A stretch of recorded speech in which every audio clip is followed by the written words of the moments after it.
बोलो जयकारा बोल मेरे श्री गुरु महाराज की जय। श्री सतगुरुदेव भगवान की जय। गुरुमुखो, बहुत समय पहले की बात है।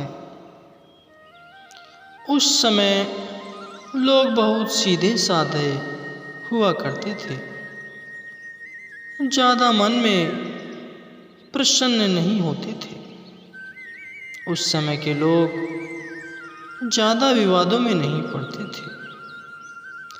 सद्गुरु जो हुक्म करते थे उनके भाने को मानकर, उनके आदेश को मानकर वही काम करने में लग जाते थे। अपने मुर्शिद से, अपने गुरु से बिना सवाल किए हुक्म की पालना करते थे। लेकिन अगर आज के समय में देखा जाए तो हम में से कुछ भाई हैं जो कोई भी काम करने से पहले विचार करने लग जाते हैं।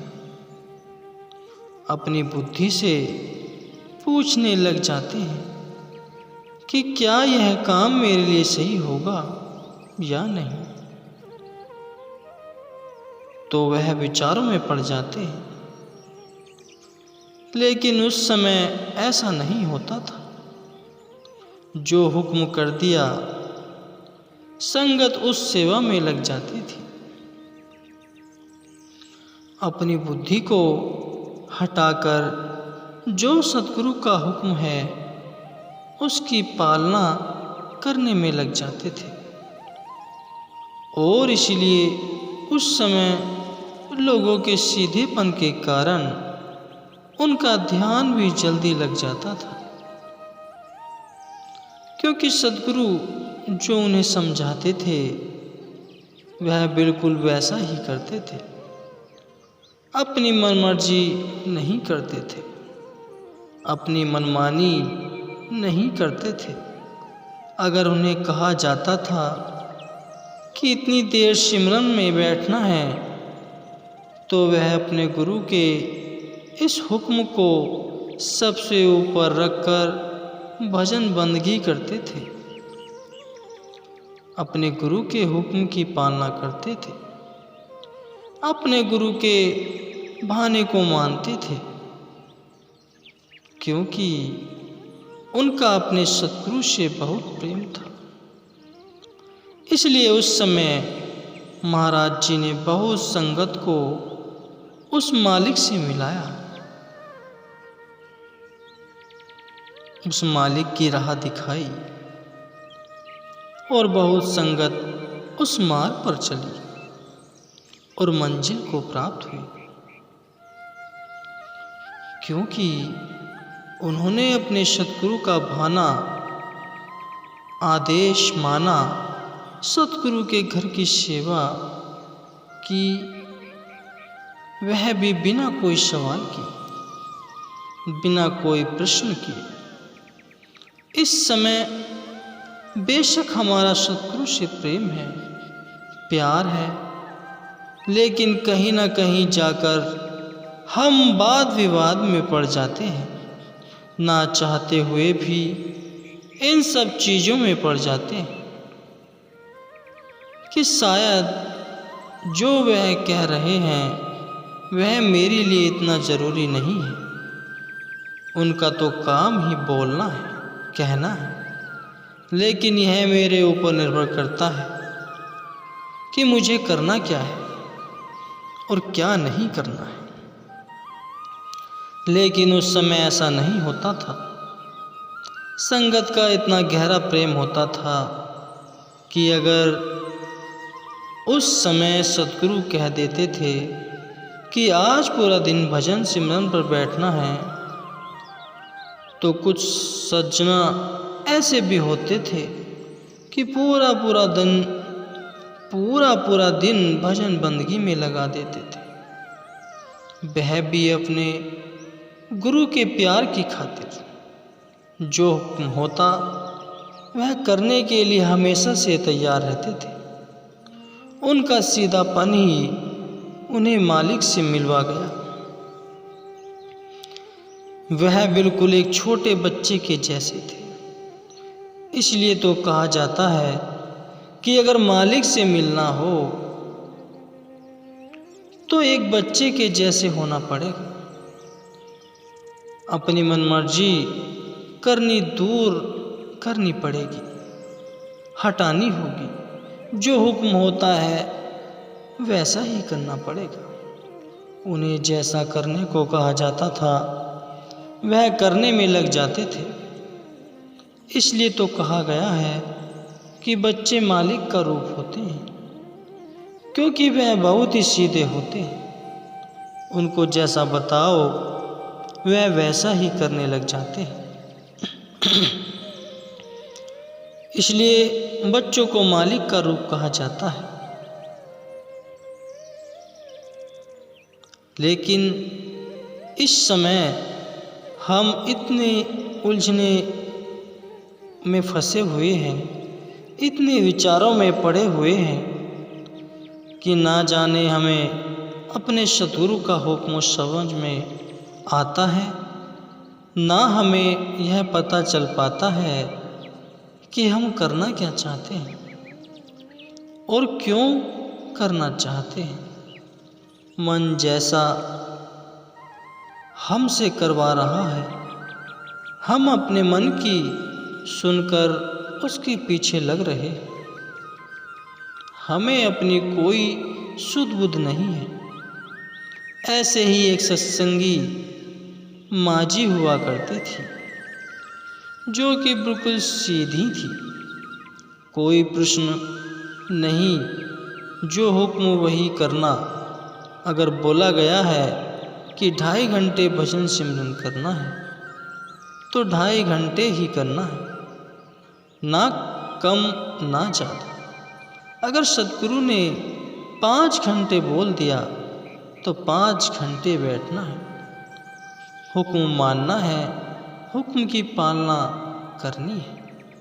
तो ऐसे ही उस समय माँ जी से एक सत्संगी बहन ने सवाल कर दिया कि अगर आपकी मृत्यु के समय हुजूर महाराज जी आपको लेने आ जाएं तो क्या आप उनके साथ जाएंगे?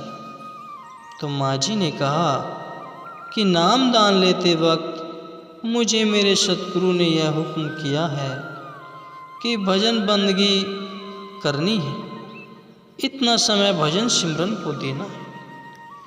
मृत्यु के समय मैं तुम्हारी संभाल करूँगा, मैं तुम्हारी जिम्मेवारी उठाता हूँ। तो मेरे मौजूदा सद्गुरु ने मेरी जिम्मेवारी ली है। ऐसी कोई बात नहीं है कि वह बड़े हैं या फिर यह छोटे हैं। बात एक ही है, जो मुझे मेरे सद्गुरु ने हुक्म किया है मैं तो वैसा ही करूँगा। अगर उन्होंने कहा है कि वह मुझे लेने आएंगे तो मैं उनके साथ ही जाऊँगा, क्योंकि मैं हुक्म की पालना कर रही हूँ। मेरे लिए हुक्म सबसे ऊपर है।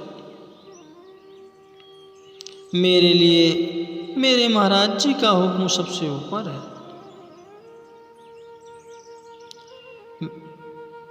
मेरे लिए और कोई भी काम इतना विशेष नहीं है जितना मेरे लिए मेरे सतगुरु का हुक्म है। यह बात महाराज जी को पता चल गई कि माई ने ऐसा कहा है। महाराज जी थोड़ा सा मुस्कुरा पड़े और जब उस माता का मृत्यु का समय आया, माता को पता चल गया था उसका समय नज़दीक है, अब उसे जाना है। तो वह पहले से ही तैयारी में लग गई, क्योंकि अक्सर देखा जाता है जो सत्संगी अभ्यासी होते हैं उन्हें मृत्यु की खबर पहले ही हो जाती है। लेकिन जिन्होंने भजन सिमरन नहीं किया उन्हें तो कुछ नहीं पता चलता। कि कब क्या हो जाए। जिन्होंने नाम की कमाई होती है, जिन्होंने नाम की कमाई की होती है, शब्द की कमाई की होती है, उन्हें हर खबर पहले ही मालूम पड़ जाती है। तो जब माता को पता चला कि उसका समय नज़दीक आ गया है, अब उसे जाना है, तो वह तैयारी में लग गई और वह ध्यान में बैठ गई कि आखिरी बार अपने सतगुरु की हुक्म की पालना कर लूं। और जब वह ध्यान में लीन हो गई तो हुजूर महाराज जी उसके ध्यान में आ गए और कहा कि चलो आपका समय आ गया है। तो माता जी ने कुछ नहीं बोला। माता जी ने उस समय महाराज जी ने जो बताया था उस नाम का जाप करना शुरू कर दिया और जैसा समय बताया था वैसा ही करना शुरू कर दिया। उन्होंने कुछ जवाब नहीं दिया। हुजूर महाराज जी ने 2 बार कहा कि चलो समय हो गया है। तो माता जी ने महाराज जी को याद किया कि महाराज जी का ये आपका हुक्म था कि आप मुझे लेने आओगे। अगर आप मुझे यहाँ आकर कहो कि आप हुजूर महाराज जी के साथ चले जाओ तो मैं चली जाऊंगी, लेकिन आपके हुक्म की उल्लंघना मैं नहीं कर सकती। तो जो सावन सिंह जी महाराज थे वही हुजूर महाराज जी थे। वह दूसरे रूप में माता के सामने प्रकट हुए। माता समझ में आ गया कि कोई अलग नहीं है, सब एक ही ज्योत है। हमारे देखने की दृष्टि है कि वह बड़े महाराज जी हैं, वह हुजूर महाराज जी हैं। माता को उस समय यह समझ में आ गया कि ज्योत एक ही है। माता के आंसू निकल आए और महाराज जी यह देखकर बहुत खुश हुए कि हुक्म की पालना पूरी तरह की गई है। यह सत्संग उस समय उस सत्संगी परिवार के एक सदस्य ने ही संगत को सुनाई थी। गुरुमुखो, ऐसे ही भजन सिमरन करते रहना है और अपना जीवन संवारना है।